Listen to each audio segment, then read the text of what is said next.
as we welcome in the head coach, Ginger High Colvin. What's up? That was a little interesting for 30-plus minutes, Yeah. but how about those Lady Tigers really kind of taking control late when the pressure was high and the game was on the line? Yeah, I said those kids overcame a lot today, and you could tell in the locker room at halftime they weren't going to lose, and they were going to do whatever it took with whoever it took to do it, and I couldn't be prouder. I could not be prouder of the way they performed today and the way they didn't quit. Jordan Dorham again, coach, 14 minutes due to foul trouble. She finishes with 15 points, 5 of 6 from the floor, 5 of 6 at the line. She led the way once again in 14 minutes of play. She just continues to be who she is, and who she is somebody that's terrific. And, I sure you voiced it on the air, but the 3 fouls that she sat with I'm blown away. Yeah. 2 of them were really bad. I'm 2 blown were away. Really bad. Blown away. I can't tell you how. I mean, you want to just come to these games and you want to coach your kids instead of worrying about a lot of other things. But my kids, I could tell, and, we weren't going to quit. We just came out and we did everything we could possibly do to win this basketball game. And I'm telling you, I couldn't be prouder. I could not be prouder of this group. You had 3 kids in double figures, and then a slew of gals just kind of share the load. You got 8 apiece from Madison Faulkner, 8 more from Maddie Stewart, 6 from Alexis Calhoun off the bench, who I want to touch on here. I thought she was terrific. 5 so proud of her. From Shyla Calvert. Savannah Gregory had 7. So proud of Alexis Calhoun. We needed her today, and we needed her to get in and play defense. We needed her to rebound, and I thought she came up with some big rebounds after I don't know who all fouled out. Faulkner fouled out, after Savannah fouled out, after Jordan. Did Jordan end up fouling out? She did not foul out. She didn't foul out. 4. Finished with 4. Did Stu foul out? Stu finished with, let's see here. Stu finished with 2. Okay. So that was your main foul trouble was Faulkner and Gregory and Dorham. Yeah, but Shyla Calvert once again I thought came in and helped because they pressured us the entire game. So she had to help Kate. Savannah, I thought, really did a good job helping Kate. And Kaiser made a big bucket down the stretch as usual. But, our key was rebounding.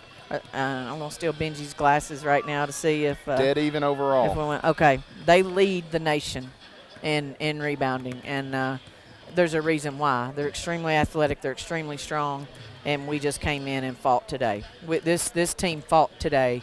And when you've got kids that'll fight, man, you can do a lot of things, and we did. And I'm blown away by what my kids did today. Walk me through. You touched on it at halftime, the look in their eyes. You felt pretty good about it. Didn't think they were going to lose this game with the look in their eyes. What was your message, and what were you seeing from them? We're not defeated. We don't lose. We didn't come here to lose. We sure didn't come here to lose that way.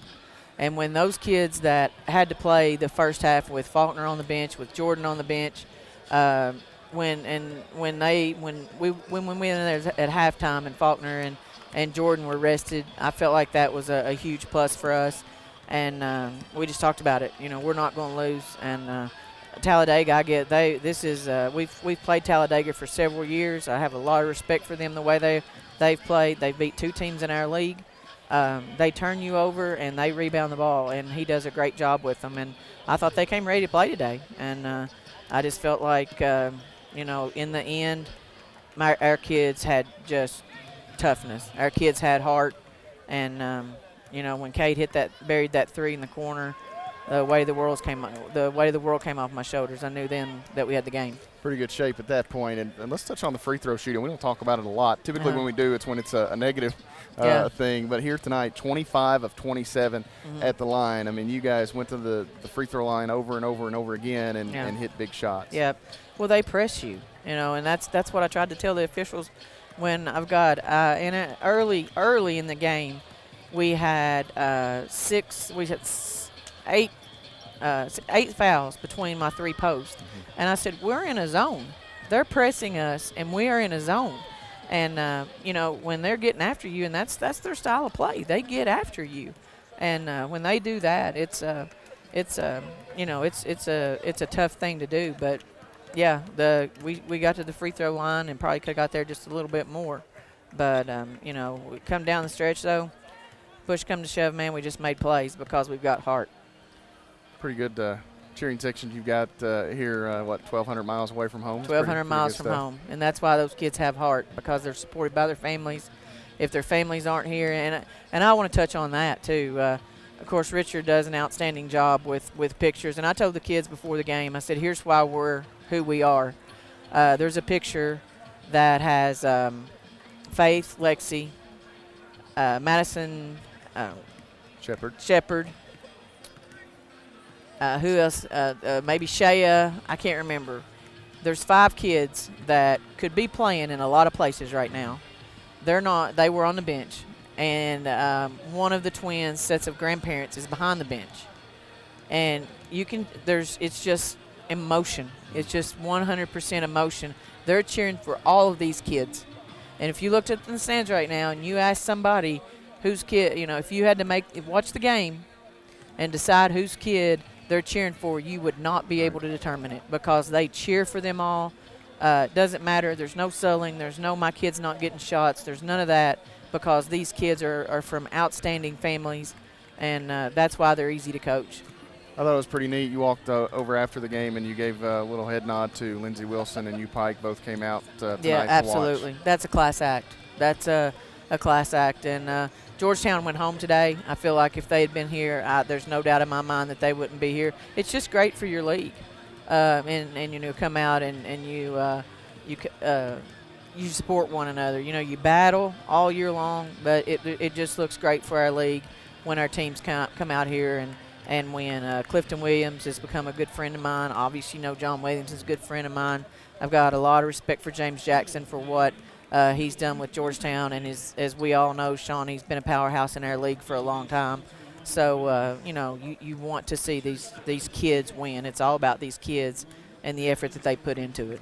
We'll sleep tonight. We'll get ready for Our Lady of the Lake tomorrow. They were in a dog fight today as well. They were. That was a track meet. It both absolutely teams in was. the 90s. I think 96, 93, the final score came down to the wire. And, of course, we've watched them quite a bit. Waylon Baptist just shoots the ball extremely, extremely well. And Lady of the Lake, they press you the entire game. That's their system, is they just get down the guts in the floor and they press you the entire game. And we'll be ready for them. If we can win today and overcome what we overcame today, we're going to roll right around tomorrow, and we're going to give it the same effort we had today. Coach, today was a lot of fun. We'll do it again tomorrow. Thank you, Matt. I appreciate it. Coach Ginger High Colvin and the Lady Tigers knock off Talladega, advance to the round of 8, 74-56, the final score.